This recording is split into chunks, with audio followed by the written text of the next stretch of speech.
Hello everyone and welcome back to another video with On Point Politics, and today we're going to be talking about why the Rust Belt is going to be the crucial path for either candidate in the 2024 presidential election.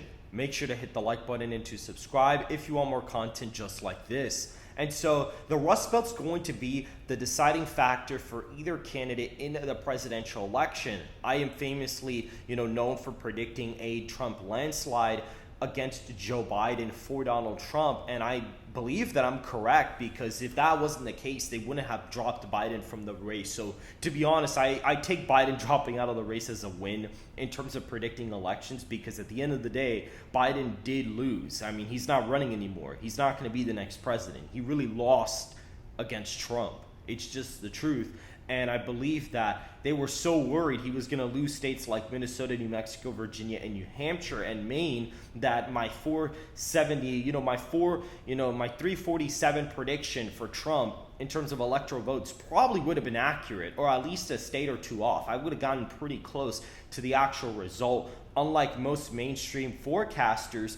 And now, the race has kind of picked up for Harris. She is leading the aggregate by about half a point now. So we clearly see she's kind of taking the lead here in the head-to-head aggregate. And Trump is still polling at above 47%, which, just to let you guys know, that is far better than what he was polling at in 2020. He polled about 3 points below that, and he outperformed that by about 3 percentage points, by the way. And then if we look at 2016, we even see that Trump was polling at 43.6% and ended up getting 46.1%. So they've always underestimated him by like 2.5 to 3 points pretty much every single time. And so if the same thing were to apply this cycle, he may be getting about 50% of the national popular vote, and Harris's vote share may or may not be staying where it is. I mean, Clinton's vote share, was underestimated, and so was Biden's, but Biden's was only underestimated by like a decimal. Hillary was underestimated by about 2 points because of third-party polling. So maybe Harris does get about, 47.6%, but if the trend continues, Trump may be able to get like 50% of the national popular vote, or somewhere really close to that, insinuating that he wins the popular vote by about 2 points, which would actually be very interesting, because if that's the case, if he's really winning the popular vote by 2 in that scenario, if we look at the Rust Belt, we would see the Rust Belt go to Donald Trump in this electoral college scenario, because of the fact that the Rust Belt has been trending to the right the past couple cycles. I mean, in 2008, we saw the Rust Belt states vote to the left of the nation by a heavy amount. I mean, we saw Pennsylvania voting to the left of the nation by 3, Michigan by about almost 9 points, and Wisconsin by 7. And then now in 2020, we see that they're voting to the right of the nation by multiple points. Wisconsin even by like 4 points, actually. And that may hold up, as my forecast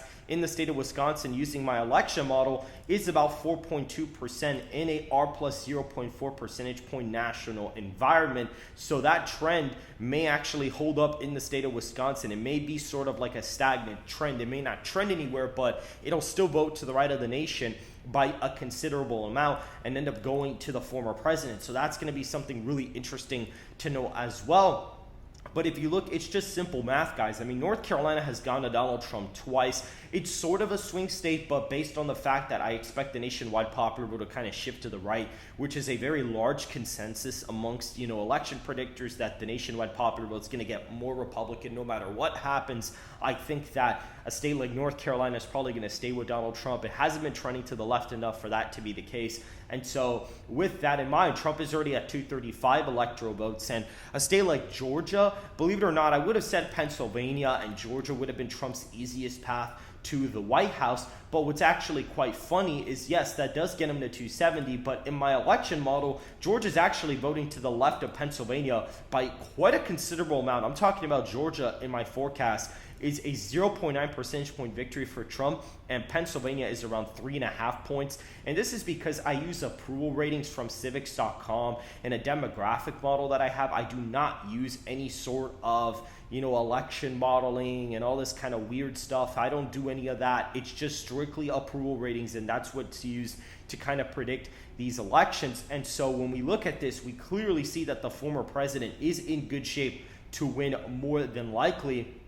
And we see that if Donald Trump wins the popular vote, I fully expect him to win the Rust Belt no matter what, considering that is going to trend to the right. But let's say Harris wins the popular vote by 3 or 4 points. If she were to win it by that amount, which is statistically possible based on the polling data that we've gotten, we see that she actually gets exactly 270 electoral college votes. So even if Trump were to win all of the Sunbelt states, it wouldn't even matter because he'd be at 268 electoral college votes. If Harris were to win all of those, she would get to 270. Now, if Donald Trump wins all of the Rust Belt states, he gets to 279. It doesn't matter what Harris does in the Sun Belt, the Rust Belt would effectively decide the winner. And so that's kind of the thing. The Sun Belt in this scenario, or at least in this presidential election, is actually not going to have as much as an impact as people think. The Rust Belt is going to be far more important, which is actually going to hurt Harris because Harris does not have any appeal in white working class areas where, Biden was able to do somewhat well, where Clinton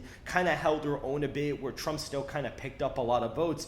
Trump is really going to be the Rust Belt candidate this cycle compared to somebody like Harris, and the comparison is not even close. On a lot of issues, especially with the unions, Trump is going to be far superior on those issues. And even though the union leadership may be endorsing Harris, we may see a lot of union workers probably end up voting for Trump. I mean, a lot of them were going to vote for him regardless, even with Biden at the top of the ticket. And especially with Harris kind of doubling down with a Tim Walz pick, yes, it may help her by half a point in a state like Minnesota, which kind of actually shows that she may be scared that she may even be losing Minnesota. Trump picked J.D. Vance out of Ohio, and he didn't really have to pick Vance to win Ohio. I mean, he was going to win it by over 10 points regardless. Minnesota is a state that very could well be under 5, and so her actually picking Tim Walz over Josh Shapiro, even though Josh Shapiro would have probably been the smarter pick, actually shows a strength, actually shows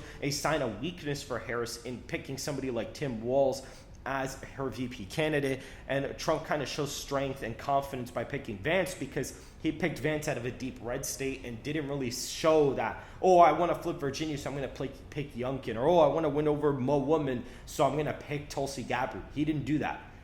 Harris actually kind of went with the quote-unquote electable kind of pick. She kind of went with that route, to be honest, especially with him being out of Minnesota. And he's actually more far left than she is, and J.D. Vance is actually more conservative than Trump is. So that's going to play out very interesting in the future. But again, guys, the Rust Belt is going to be the ultimate path for either candidate to win the presidential election as of right now. So if you guys did enjoy this quick video, make sure to hit the like button and to subscribe if you want more content just like this. And I will see you guys in the next video.